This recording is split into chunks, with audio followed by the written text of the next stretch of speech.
Israel? I'm well. How about you? I'm good too. Okay. Yes, you Good to look see very that. nice today, showing us your trysts.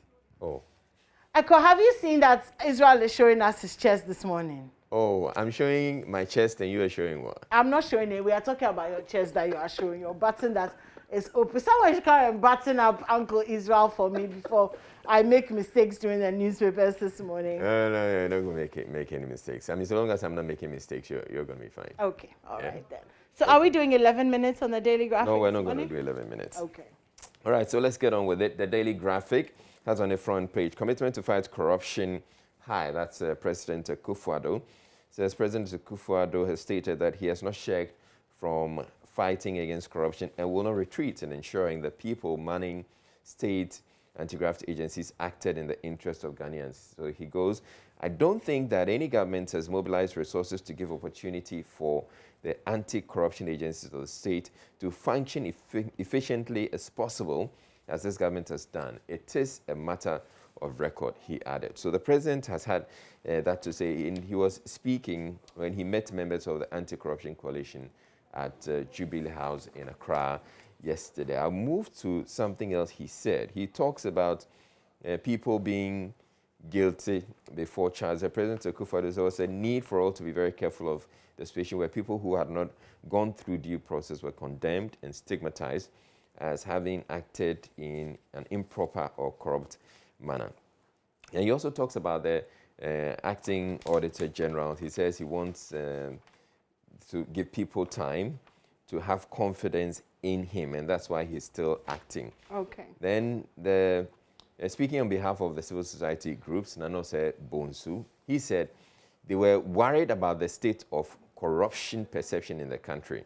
He says, we would like to reiterate concerns about the creeping normalization of corruption among the populace and the threat it poses to our development aspirations to move Ghana beyond aid to an economically independent, confident, peaceful, and prosperous nation, he said. And it's true. I mean, there's this perception that there's so much corruption, and corruption has been normalized. It's normal that any contract that government awards, somebody's taking their cut off it. So there's that perception, and it's important that we would work towards it. So hopefully... Work towards fixing the perception or work towards the actual problem? Addressing the problem. Okay.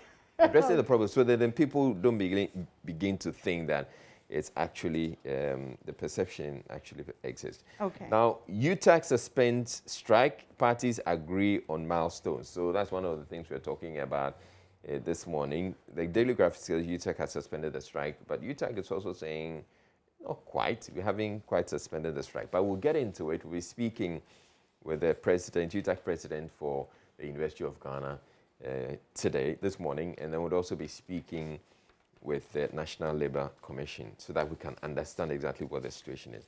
Anti-armed robbery squad robbers in shootout, and 250,000 more of AstraZeneca vaccines arrive. So that story we had, it's been in the news yesterday.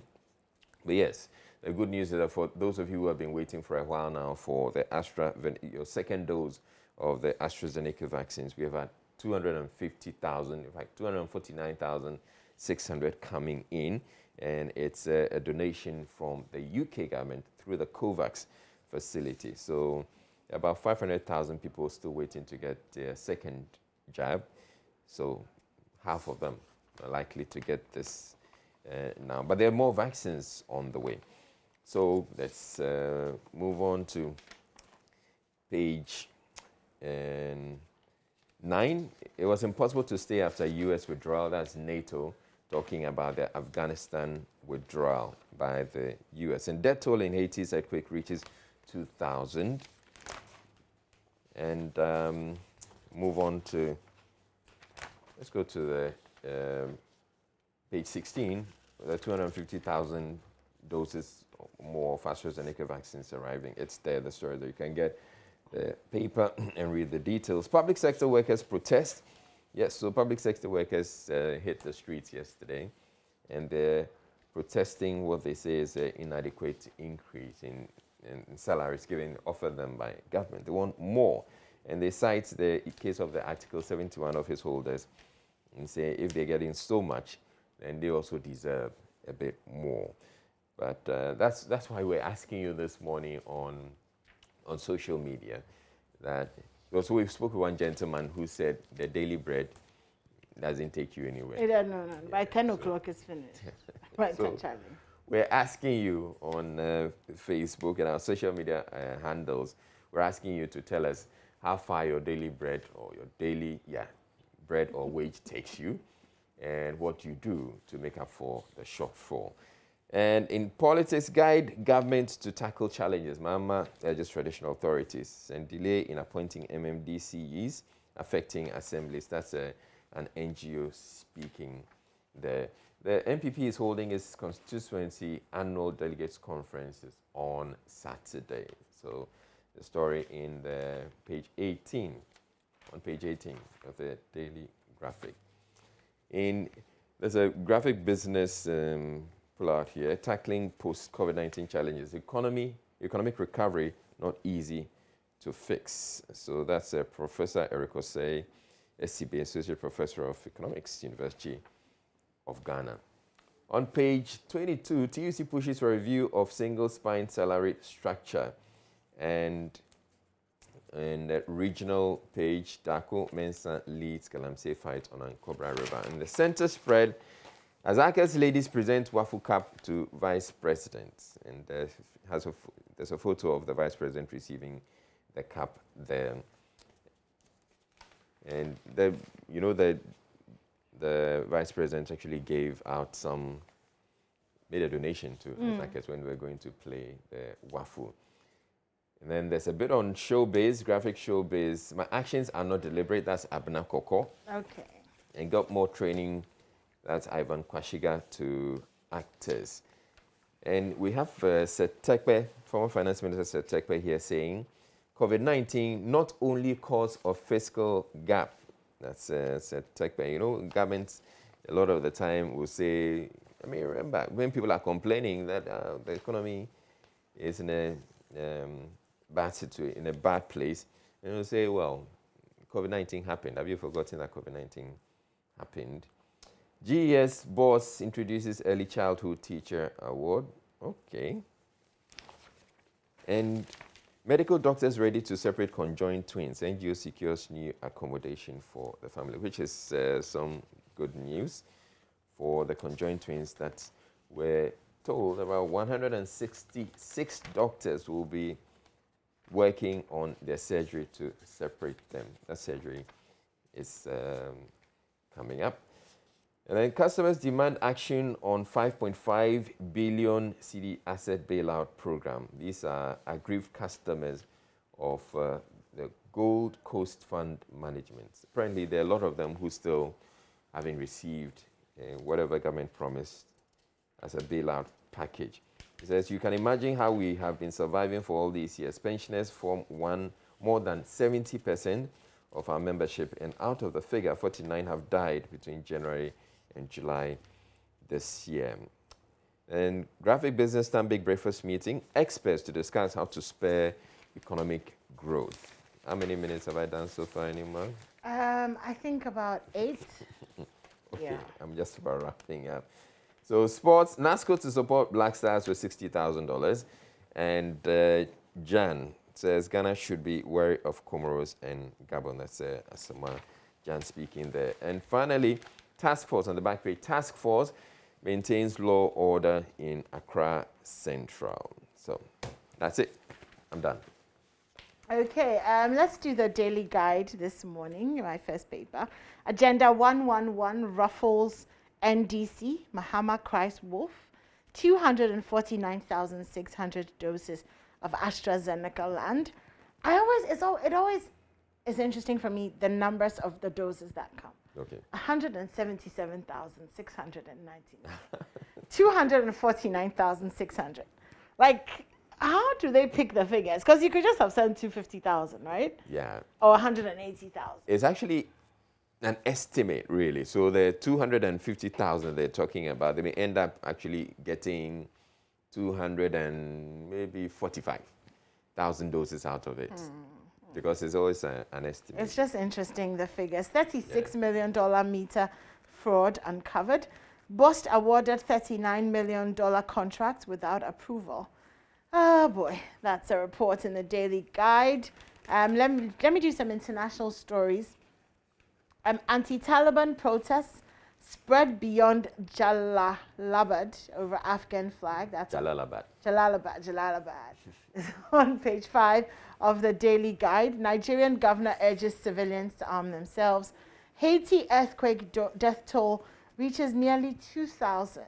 Remember that there was an earthquake in Haiti, and then there were floods as well. Tropical storm. Yeah, tropical storm. So tough times out there. Okay, let's move to the middle page of the Daily Guide. Some entertainment. I don't judge secular artists' lifestyle. That's according to Empress Gifty. Miss Ghana celebrates Miss World pageant at 70. Sarkodie has landed in Nigeria with his No Pressure album. And Madonna celebrates her 63rd birthday in Italy with her boyfriend and kids. She has 6 kids now. Okay, SME's participation in digital transactions will boost economy. Ex-factory price inflation records 8.4%. NCCE presses COVID alarm button. And Josephine Nkrumah, who's the chairperson of the National Commission for Civic Education, has urged traditional authorities to take full responsibility for protecting their subjects from the ravages of the COVID-19 pandemic during cultural festivities. Some worrying news. COVID-19 undertakers have suspended burials. They're saying that they don't have enough resources, so they don't have the PPEs that they need. They don't have the hearses that they need. And they're saying that they will not carry out burials until they receive the needed and necessary resources. They're also complaining that the authorities have denied them the various training initiated by the Ghana Health Service since the outbreak of the country, quote unquote, because we work under the local government service, and pointing out that this was discriminatory. It saddens our hearts that at this critical moment, President Akufo-Addo and his government will neglect us. Only public health law enforcement agents are mandated by Section 40 of the Local Government Act to discharge these duties. So they're saying that they're not getting what they need. And of course, these are the members of the Environmental Health Officers Alliance Ghana, who are in charge of the COVID-19 burials. So hopefully we can get something done about that. This story coming up again, media practitioners suffer poor mental health. Yeah, coming up again. And then this one, Samini headlines Ghana Music Awards USA.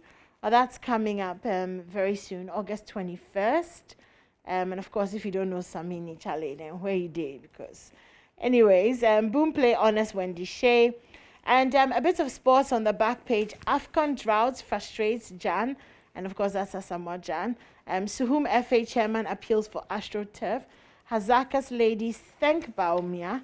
And Legon Stadium will be ready for African Games, the minister has promised. Remember that we'll be hosting the 2023 African Games here in Ghana, and we need that stadium to be ready. So we have roughly about 2 years, or a little under 2 years, to get that ready. That's it for the Daily Guide. Okay, so I'll quickly go through the Daily Statesman. Government begins 2022 budget preparation. The woes of journalists. Psychologists say many suffer poor mental health due to emotional constipation and occupational reality shock. So yes, we have that story in the Daily Statesman. And then UTAG to return to negotiation table, and Ghana receives another 249,000 AstraZeneca COVID-19 vaccines. I'll go to the entertainment page and make way for female DJs, multimedia's During Avio, please. So you have During Avio featured here in the newspaper. And Agyeman Manu bags first nomination at the Ghana Music Awards UK 2021. Yeah, Agyeman for real. Okay. Yeah. That's interesting. So she started her, she says she's making all her way. I mean, her target is the Grammys. And so she started very well. Okay. Okay. To attend the Grammys or to win a Grammy? To win. Okay. Okay. All right, no, nothing. Let's move on to the Ghanaian Times this morning. Ghana receives 249,000 doses as gift from UK government under the COVAX facility. We've not abandoned hospital projects. Boss fails to recover 446,000 Ghana cedis debt from BDCs, and 166 specialists to operate on conjoined twins next month. So good stuff there. That surgery is going to cost between 12 to 15 million Ghana cedis for the machines, and another 3 million Ghana cedis for consumables. So it's not exactly the cheapest thing, and it will also be the first of its kind here in Ghana. So landmark surgery, and it's great. 160, I think 166 doctors. Yeah. And if we succeed, whichever way it's going to be good for us. So then we're putting ourselves out there as a destination for medical tourism. Exactly. So fantastic stuff there. They also got a house yesterday. They donated, a house was donated by an NGO in Northridge to the family of 7 who until now have been living in one room in Nsawam. So now they have a big house. It's for the next 2 years. I'm wondering what they'll do after the 2 years, but we'll cross that bridge when we get there. Yeah. Other stories, page 3. Police to investigate murder of 65-year-old woman. Farmer granted 10,000 Ghana cedi bail for possessing weed, and a kindergarten child has been electrocuted at Ahenkro. Okay, WHO is flagging fake COVID-19 jabs in Africa. So the WHO has found that some of the COVID-19 vaccines that were being circulated here in Africa and in India were fake, and they took it to the original producers, and they confirmed that some were fake. That's Covishield. They were trying to imitate Covishield, which is the AstraZeneca one. 2.8 million, no, it's not. Sorry, Covishield. 2.8 million Libyans sign up to vote, but polls beset by growing doubt. The U.S. world leaders and experts criticize the U.S. policy in Afghanistan, and chaos as Europeans scramble to fly out of Kabul. Okay, let me do the middle page of the Ghanaian Times. Ghana receives the 249,000 COVAX. Okay, so these vaccines have been donated by the UK government, and it's part of 3 million doses that have been pledged to 11 African countries. The health minister has been speaking. He says we've not abandoned hospital projects by previous administrations. I thought he was on leave. Is that 2 weeks up? Well, it looks like not sure. Work demands him to come back to return. He's probably been recalled from... Yes.